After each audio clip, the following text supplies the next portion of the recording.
The scream tore through the pre-dawn silence of Newark Liberty International Airport's cargo terminal, a sound so raw it froze every worker in their tracks. Forklifts screeched to a halt, their warning beeps swallowed by the echo of panic. In the dim glow of sodium lights, a young handler staggered backward from a towering steel container, his hand clutching his wrist where two tiny puncture marks glistened with fresh blood. "It's loose," he gasped, his voice breaking as his knees buckled. Around him, the labyrinth of crates and pallets seemed to tighten, the air thick with the stench of jet fuel and something far more primal fear. Officer Lena Harper snapped her head toward the commotion, her pulse spiking. She was halfway through a routine inspection, her gloved hand resting on the scruff of her canine partner, a wiry beagle named Scout. The dog's ears flicked up, his body tensing as if he'd sensed the danger before the scream even hit. Lena's radio crackled with urgent voices, but she was already MOVYing, Scout tugging at his leash with purpose. The terminal, a sprawling maze of global commerce, was no stranger to chaos, but this felt different. Something deadly was unraveling, and it was her job to stop it before it spread. The morning had started like any other, with Lena pulling her customs jacket tighter against the October chill. Newark's cargo terminal buzzed with the rhythm of international trade forklifts weaving through stacks of containers, scanners chirping, and workers shouting coordinates over the hum of machinery. The first planes of the day roared overhead, their bellies stuffed with goods from Shanghai, Sydney, and Sao Paulo. Lena sipped her coffee, the bitter warmth grounding her as she scanned her tablet's manifest. Beside her, Scout's nose twitched, his compact frame vibrating with the eager focus that made him a legend among the Customs and Border Protection K-9 unit. At 5 years old, Scout was a force of nature. His small size let him slip into CREVY, larger dogs couldn't, and his nose was sharper than most machines. Lena had seen him sniff out everything from cocaine hidden in coffee beans to rare orchids smuggled in hollowed-out books. But it wasn't just his skill that set him apart, it was his mind. Scout didn't just follow orders, he thought. He'd outsmarted two pre-VYS handlers who couldn't handle his independence. But Lena saw past the stubborn streak to the brilliance underneath. They'd been partners for 3 years, their bond forged through countless inspections and one near disaster involved VYing a crate of mislabeled explosives. She trusted him with her life, and today, that trust would be tested. "Busy day, huh, Scout?" Lena muttered, glancing at the dog. His tail thumped once, but his eyes stayed locked on the containers ahead, as if he already knew something she didn't. She scrolled through the manifest. Electronics from Japan, medical supplies from Germany, and a shipment from Australia flagged for special handling. The notes caught her eye: 2 king brown snakes, venomous as hell, bound for the Philadelphia Zoo. Properly declared, permits in order, but still enough to make her stomach tighten. Lena had dealt with exotic animals, bephra tarantulas, scorpions, even a sedated tiger cub, once, but snakes like these were a different beast. One mistake, and you were done. She headed toward the Australian shipment, weaving through the terminal's controlled chaos. Workers nodded as she passed, some tossing playful jabs about Scout's knack for stealing snacks. "Keep that mud away from my pretzels," called Officer Torres, a stocky veteran scanning a pallet of laptops. Lena grinned, but her focus stayed sharp. The Australian container loomed ahead, its reinforced steel walls marked with bold red warning labels. Live, ANLSVNOMUS. A technician was already setting up the specialized scanner, its screen flickering to life with grainy images of the cargo inside. "Morning, Harper," said Officer Klein, a grizzled Super VY sore with a clipboard tucked under his arm. "Got a fun one today. Those snakes are no joking browns, second deadliest in the world. Paperwork says 2, but you know how it goes. Check everything twice." He handed her the permits, his tone light, but his eyes serious. "Always do," Lena replied, skimming the documents. The zoo's herpetology team had requested the snakes for a breeding program, each specimen a 4-foot nightmare, with enough venom to kill a dozen people.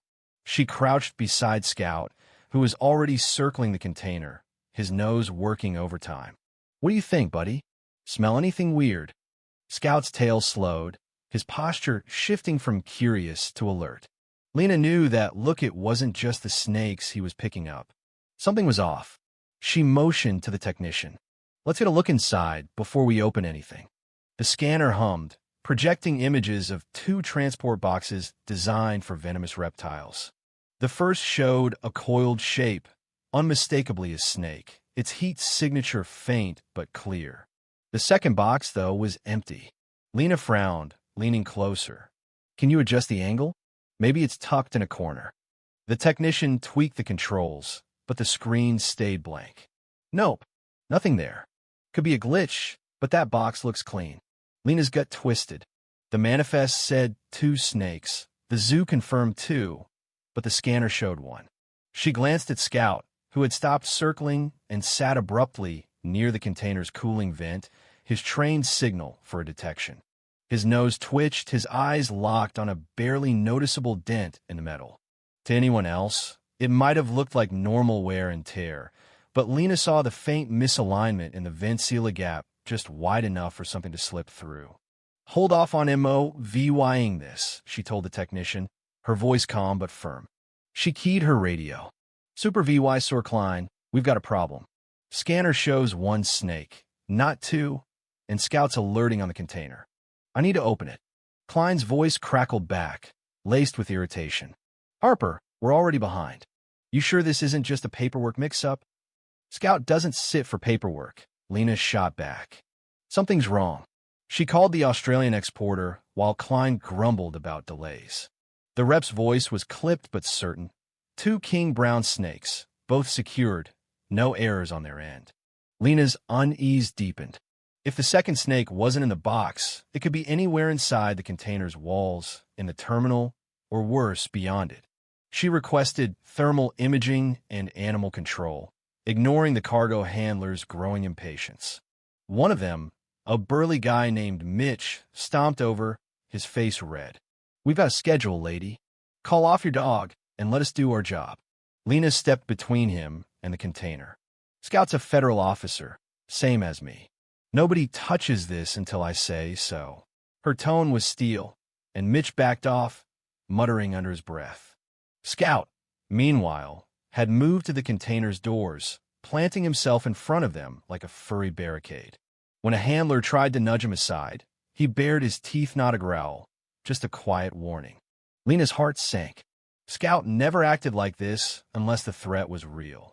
She signaled Klein, who was now on the phone with the zoo. Thermal's on its way, he said.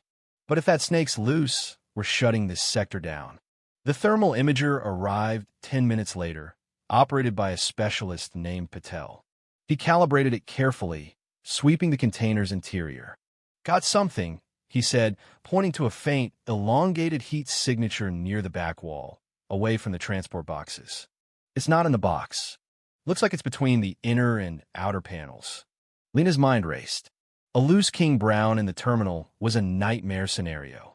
1 bite could kill in under an hour, and the venom's neurotoxins didn't mess around paralysis, organ failure, the works. She re-VYEU'd security footage with Klein, spotting the moment the container had been mishandled during transfer, tilted sharply enough to jostle its contents. That must have been when the snake escaped, exploiting a flaw in the inner box. We need a perimeter, Lena said. Scout and I will sweep the area. If it's out of the container, it's hunting for warmth. King Browns were cold-blooded, drawn to heat sources like machinery or, God forbid, people. Klein nodded, barking orders to clear the sector. Lena unleashed Scout, letting him follow his nose. He moved with purpose, weaving through crates and pallets, his ears forward, tail stiff. Other K-9 teams joined the search, but Scout was the one to watch. He suddenly veered left, pulling Lena toward a quieter corner of the terminal used for overflow storage. The area was a tangle of wooden crates and plastic bins, perfect cover for a snake. Scout's pace quickened, his nose skimming the floor, and Lena's grip tightened on her flashlight. They were 30 feet from the main floor when Scout froze, his body rigid. He'd found a scent trail.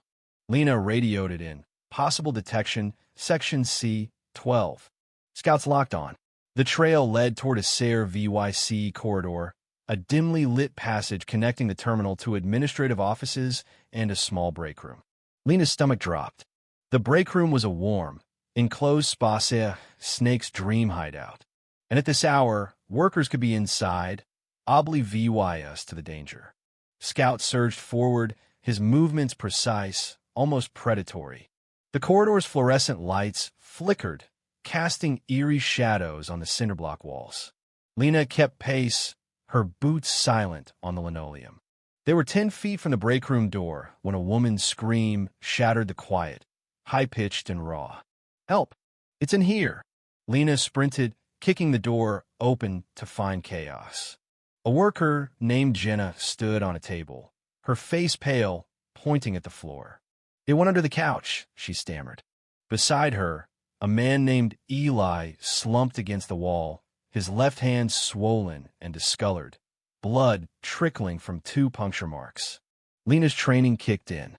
"Nobody move," she ordered, scanning the room. The break room was cramped vending machines, a microwave, a sagging couch, and a coffee maker still gurgling. Scout stood frozen near the door, his eyes fixed on the couch's underbelly, his posture screaming danger. Lena radioed for medical and animal control, her voice steady despite the adrenaline flooding her system.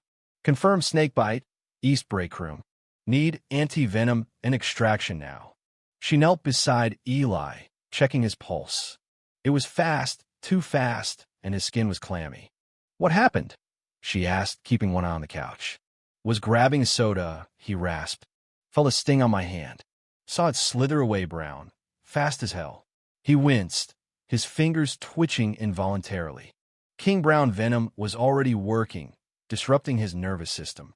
Lena ripped a strip from her jacket, improvising a loose tourniquet to slow the venom spread, though she knew it was a stopgap. Anti-venom was his only shot. The medical team burst in, paramedics moving with practice calm. They stabilized Eli, injecting the first dose of anti-venom while Lena briefed them on the snake's location. "It's under the couch," she said. "Scout's got eyes on it." Animal control arrived next, a wiry specialist named Chun carrying a snake hook and a reinforced capture tube. "Where's our guy?" he asked, his tone deceptively casual. Lena pointed. "Under there. Active, agitated. Scout's tracking it." The beagle hadn't budged, his focus absolute, every muscle coiled like a spring. Chun nodded, setting up his gear with meticulous care. The room was cleared except for Lena, Chun, and Scout, the air thick with tension. Chun slid his hook under the couch, probing gently. Scout's ears twitched, his body shifting slightly as if following the snake's movements. "It's moving," Chun murmured, trying to find a gap. He adjusted his angle, but the snake was quick, its heat signature darting toward a crack near the wall. If it got into the ventilation system, they'd lose it and the entire terminal would be at risk. Lena grabbed a metal chair, jamming it against the crack to block the snake's path. "Not today," she muttered. Chun worked faster, coaxing the snake toward the couch's front. Its head emerged, sleek and menacing, its tongue flicking rapidly. Lena's breath, caught the King Brown, was every bit as deadly as she'd feared, its scales glinting like polished bronze, its eyes cold and unblinking. "Almost got it," Chun said, easing the snake toward the capture tube. The reptile slithered halfway in, then froze, sensing the trap. With a whip-like motion, it reversed, lunging out from under the couch in a blur of motion. Jenna screamed from the doorway, and Chun cursed, scrambling to reposition his hook. The snake shot across the floor, straight for Lena. She stumbled back, her boot catching on a chair leg. Time slowed, every detail razor-sharp, the snake's coiled muscles, its head rearing back, the glint of venom on its fangs. She knew she couldn't outrun it. A King Brown strike was faster than a human blink. It was aimed at her thigh, exposed below her cargo pants. Before she could react, Scout exploded into motion. The beagle launched himself from his crouch position, a tan streak intercepting the snake mid-strike. His jaws closed around the reptile's neck, just behind the head, with surgical precision. The snake thrashed, its body whipping wildly, but Scout held firm, dropping to the floor to pin it without breaking skin. Lena's heart stopped. He'd never been trained for this.